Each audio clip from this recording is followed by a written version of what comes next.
Good morning everyone, praise the Lord, जय मसीह की। आज की सुबह मैं हम जो है सैमसन की ज़िंदगी से कुछ सीखेंगे। ठीक है। देखिए, कई बार ऐसा होता है, आपने एक्सपीरियंस किया होगा क्योंकि मैंने तो किया है।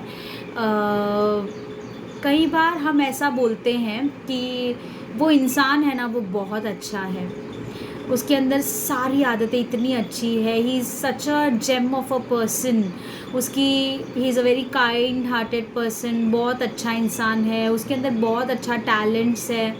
लेकिन वो एक आदत अगर उसका चला जाता ना तो बहुत अच्छा होता, वो और भी अच्छा बन जाता है ना। स्पेशली हम ऐसी बातें ऐसे लोगों के लिए कहते हैं जो शराबी होते हैं या फिर किसी गलत आदत में पड़ गए होते हैं। तो हमने सुना होगा लोगों को भी कहते हुए कि ये इंसान सारे भाइयों में ही इज़ द बेस्ट, सारे लोगों में यही, खानदान में यही सबसे अच्छा दिल का इंसान है, लेकिन वो एक आदत की वजह से ये मार खाता है ना। तो बिल्कुल उसी तरह से शिमशोन की ज़िंदगी को अगर हम देखेंगे तो वो बचपन से ही प्रभु का चुना हुआ था। ठीक है। परमेश्वर का एक बड़ा योजना उसके ज़िंदगी पर था। वो परमेश्वर माँ के गर्भ में आने से पहले ही उसके ऊपर प्रोफेसीज किए गए थे। वो इज़राइल का न्यायी बनने वाला है, इसीलिए परमेश्वर ने उसको चुना था। और वो बहुत ही शक्तिशाली था, बहुत ही पराक्रमी था। ठीक है। लेकिन उसके अंदर ऐसी बात थी कि वो अपने कुछ कुछ एपिटाइट्स को कंट्रोल नहीं कर पाता था, अपनी कुछ आदतों को, अपनी कुछ ज़रूरतों को, डिज़ायर्स को वो कंट्रोल नहीं कर पाता था। हालेलुया। सो कई बार ये बिल्कुल भी सच बात है कि चाहे एक इंसान के ऊपर कितना भी बड़ा क्या कहते हैं योजना क्यों ना हो, ठीक है, लेकिन अगर वो अपने डिज़ायर्स को कंट्रोल नहीं कर पाता, अपनी आदतों को अगर वो कंट्रोल नहीं कर पाता, तो ये उसके ज़िंदगी के लिए एक बाधा बन सकती है। ठीक है। तो ऐसे 3 एरियाज़ को हम देखेंगे सैमसन की ज़िंदगी से, जहाँ पर he was not able to control his appetite. Okay. और जिसकी वजह से वो उस परमेश्वर के प्लान में उस सफलता से नहीं चल पाया जिस सफलता से उसे चलना चाहिए था। ओके। तो सबसे फर्स्ट एरिया जहाँ पे उसको बांधा गया था, जहाँ पे वो कमज़ोर था, जहाँ पे वो अपने आप को कंट्रोल नहीं कर पाता था, वॉज लस्ट। लस्ट यानी वासना या फिर शारीरिक अभिलाषा।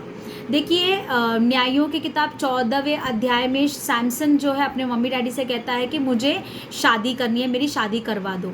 और उसके मम्मी डैडी कहते हैं, शुरुआत में तो वो लोग इनकार करते हैं, लेकिन बाद में वो तैयार हो जाते हैं, शादी करने के लिए चले जाते हैं, बट किसी कारणवश उनकी शादी होती नहीं है। अब जब शादी नहीं हो रही है तो सैमसन को वेट करना चाहिए था, सैमसन को कुछ रास्ता निकालना चाहिए था। लेकिन बाइबल ये बताती है कि 16 अध्याय के पहले वचन में सैमसन एक वेश्या के पास गया और वहाँ पर उसने अपनी भूख मिटा ली। ये 16 अध्याय के पहले वचन में लिखा गया है। और वही 16 अध्याय के 4थे वचन को अगर हम देखेंगे तो सैमसन दलाइला के पास भी चला गया। मतलब he did not control his apatite for sex. Okay. और जिसकी वजह से दलाइला ही के हाथों से वो पकड़वाया गया और पलिश्तियों के हाथों में वो पड़ गया।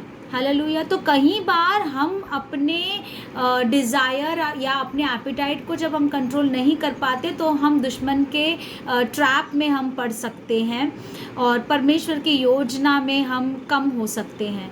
हालेलुया। देखिए, सैमसन तो दलाइला के पास चला गया, सैमसन तो प्रॉस्टिट्यूट के पास चला गया, वेश्या के पास चला गया। लेकिन आज क्या होता है, आज यदि कोई अपने सेक्सुअल डिज़ायर को, एपेटाइट को कंट्रोल नहीं कर पाते हैं तो वो सोशल मीडिया के अंदर चले जाते हैं, है ना। मतलब पॉर्न साइट्स के अंदर चले जाते हैं या फिर अपने डिज़ायर्स को वो दुनिया के तरीके से, गलत मार्ग से, like for example by masturbating, जो है गलत तरीके से वो अपने सेक्सुअल डिज़ायर्स को फुलफ़िल करते हैं।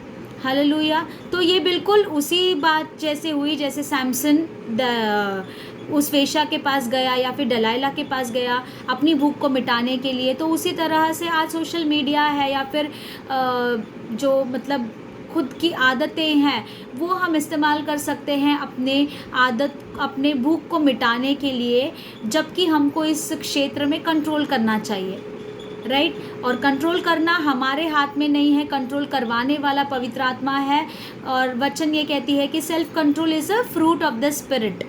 सो जब हम फ्रूट की बात करें तो fruit needs to be cultivated. Fruit जो है गिफ्ट के समान नहीं होती कि वो कोई आकर तुमको दे जाए तो तुम उसका इस्तेमाल कर लो, नहीं। फ्रूट जो है आपको बीज बोना पड़ेगा, आपको पानी डालना पड़ेगा, आपको इंतज़ार करना पड़ेगा उसके बढ़ने का। तो उसी तरह से सेल्फ कंट्रोल भी एक फ्रूट ऑफ द स्पिरिट है। वो सेल्फ कंट्रोल करने में पवित्र आत्मा हमारी सहायता करेगी, लेकिन वो एफर्ट्स हमको लेने हैं, वो कल्टीवेट हमको करना है वो आदत को। Hallelujah. And this was the first area of his weakness where he was not able to control his appetite for sex. The second area is anger.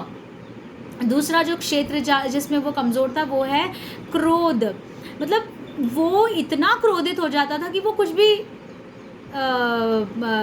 तरीके से रिएक्ट करता था। फॉर एग्ज़ाम्पल वो शादी करने के लिए चला गया, वहाँ पर उसने रिडल फेंका और लोगों ने उसके रिडल को, उसके पहेली को बुझा दिया, वो हार गया तो उसे गुस्सा आया।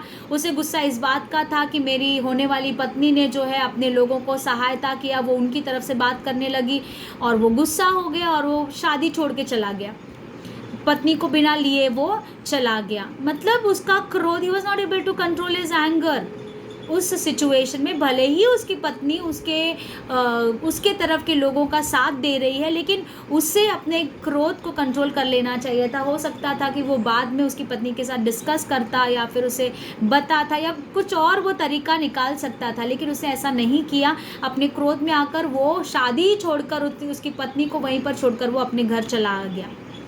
और कुछ दिनों के बाद जब गुस्सा ठंडा हो तो फिर वो चला गया पत्नी को लेने के लिए। जब वो वापस चला गया तो उसके ससुर ने कहा कि मैंने तो उसकी शादी दूसरे से करा दी, तुम्हारे बेस्ट बॉय के साथ हमने उसकी शादी करा दी क्योंकि तुम नहीं आए। फिर से उसको गुस्सा आया, फिर से उसने 300 लोमड़ियों को इकट्ठा किया, उनके शेपुट को बांध दिया और उसके अंदर आग का टॉर्च लगा दिया और पलिश्तियों के खेत में उन लोमड़ियों को भेज दिया कि जाओ उनके खेत को ख़राब कर दो। मतलब जब उसको गुस्सा आता था तो he would do anything. So that was one area he was not able to control. Hallelujah. So कई बार हमारे साथ भी ऐसा अगर होता है कि हम जब गुस्से में होते हैं तो हम कुछ भी डिसीजन ले लेते हैं, हम कुछ भी कर बैठते हैं, कुछ भी हम बोल देते हैं, बस अपना क्या बोलते हैं, बैग उठा लेते हैं और निकल जाते हैं घर से, या फिर किसी को घर से भगा देते हैं, मारपीट करने लगते हैं, गाली गलौज करने लगते हैं, जो मन में आया वो करने लगते हैं, कुछ भी डिसीजन हम उल्टा पुल्टा लेने लगते हैं। So that is the area we need to give into the hands of the Lord and say, Lord, you help me to control. Hallelujah. Because Bible क्या कहती है, do not let your anger, do not let the sun go down your anger. अपने क्रोध के ऊपर पूरा मतलब रात बीतने मत दो। रात सूरज नया उगने से पहले ही अपने क्रोध को क्या कर लो, कंट्रोल कर लो। बाइबल ये भी बताती है कि क्रोध करो, be angry but do not sin. लेकिन उस क्रोध के अंतर्गत आकर पाप मत कर बैठना, बड़े बड़े गलत स्टेप्स या गलत डिसीजंस ले मत बैठना। So this was a second area, okay. And the third area is revenge. तीसरा जो क्षेत्र है वो है रिवेंज। रिवेंज यानी बदला लेना, पलटा लेना। अगर आप देखेंगे 15 अध्याय 7वां वचन, 16 अध्याय 28वां वचन, बार बार शिमशोन यही कहता है कि मैं तुमको नहीं छोड़ूंगा, जब तक मैं बदला नहीं लूँगा, जब तक मैं पलटा नहीं लूँगा, मैं चुप ना रहूँगा। ऐसे उसके वर्ड्स थे। हालेलुया। तो कई बार हम भी शायद ऐसा, हमारे अंदर भी आदत हो सकती है कि अगर किसी ने कुछ कह दिया तो बस उसको उल्टा कहकर ही हमें सांस लेनी है। किसी ने कुछ कर दिया तो बस उसको भी हमें, we want to get even with people, okay, we don't want to overlook things, we don't want to just leave it, मतलब चलो छोड़ दो, ऐसा हम नहीं करना चाहते। आर्ग्यूमेंट अगर कोई कर रहा है तो उस आर्ग्यूमेंट को हम और बढ़ाना चाहते हैं। ये चीज़ें, मतलब ये एक रिवेंजफुल एटीट्यूड जो हमारे अंदर होता है, एक बदले की भावना जो हमारे अंदर होती है, वो भी हमें किसी न किसी क्षेत्र में बांध कर रख सकती है। हालेलुया। सो ये 3 क्षेत्र हम सीखते हैं शिमशोन की ज़िंदगी से, जो परमेश्वर का चुना हुआ था, परमेश्वर का अलग किया गया था, परमेश्वर का अभिषिक्त था, पराक्रमी प्रभावशाली था, 20 साल तक उसने इज़राइल देश के पर न्याय किया। लेकिन ये सारी बातों के बावजूद, क्योंकि वो अपने एपिटाइट्स के ऊपर कंट्रोल नहीं रख पा रहा था, उसका जो एंड है वो वैसा नहीं हुआ जैसा परमेश्वर ने प्लान आउट किया था। Hallelujah. So God has a plan for each and every one of us, but if we don't learn to control our appetites, whether it is your desire for sex, whether it is your emotion of anger, or whether it is your attitude of revenge, जो भी चीज़ें हैं, चाहे वो तुम्हारी वासना हो, चाहे वो तुम्हारे क्रोध करने की आदत हो, या फिर तुम्हारे बदले की भावना की आदत हो, जो कुछ भी है, यदि हम इनको पवित्र आत्मा के मदद से कंट्रोल करना ना सीखे तो मे भी हमारे एंड भी वैसा ना हो जैसा प्रभु ने चाहा था। Hallelujah. So let us just examine our lives, examine ourselves, and give these areas of weaknesses to God, to the Holy Spirit, and ask for help from Him. पवित्र आत्मा हमारा सहायक है, मददगार है। जब हम मांगते हैं, जब हम when we cry out, like देखिए, जब आपके अंदर कुछ डिज़ायर्स होते हैं ना, you just cry out to God. आप प्रभु के सामने रोइए, चीखिए, चिल्लाइए, प्रभु I am not able to control this, I am not able to overcome this, I am slipping lord, मैं यहाँ पे तकलीफ़ में हूँ। ना कि उन डिज़ायर्स को हम गलत तरीके से पूरा करें। अगर हम गलत तरीके से उन डिज़ायर्स को पूरा करते हैं ना, हमको शांति रहती है, क्योंकि वो निकल जाता है, वो डिज़ायर हमारे अंदर से निकल जाता है, हम उसको, भूख को हम मिटा देते हैं तो हमको बुरा भी नहीं लगता। लेकिन जब हम उस भूख को नहीं मिटा पा रहे हैं तो हमको यत्न करना है, प्रभु के सामने रोना है, प्रभु को बोलना है, प्रभु this is what I am facing, I am not able to overcome this, मैं इसके ऊपर विजय नहीं पा रही हूँ, मुझे आपकी सहायता की ज़रूरत है, I need your help lord, and lord will send a help to you. प्रभु हमको ज़रूर मदद करेगा, हमको वो स्लिप होने नहीं देगा, अपने प्रेम से वो हमको सपोर्ट कर लेगा। हालेलुया। तो इन वचनों से प्रभु आपको आशीष करे। आई होप आज आपने कुछ सीखा है। इन चीज़ों को अपने ज़िंदगी में एग्जामिन भी कीजिए। यदि इन किसी भी चीज़ों में आप फंसे हैं तो इससे बाहर निकलने की प्रयत्न कीजिए पवित्र आत्मा की मदद के द्वारा। प्रभु यीशु मसीहा के लहू आपके लिए अवेलेबल है।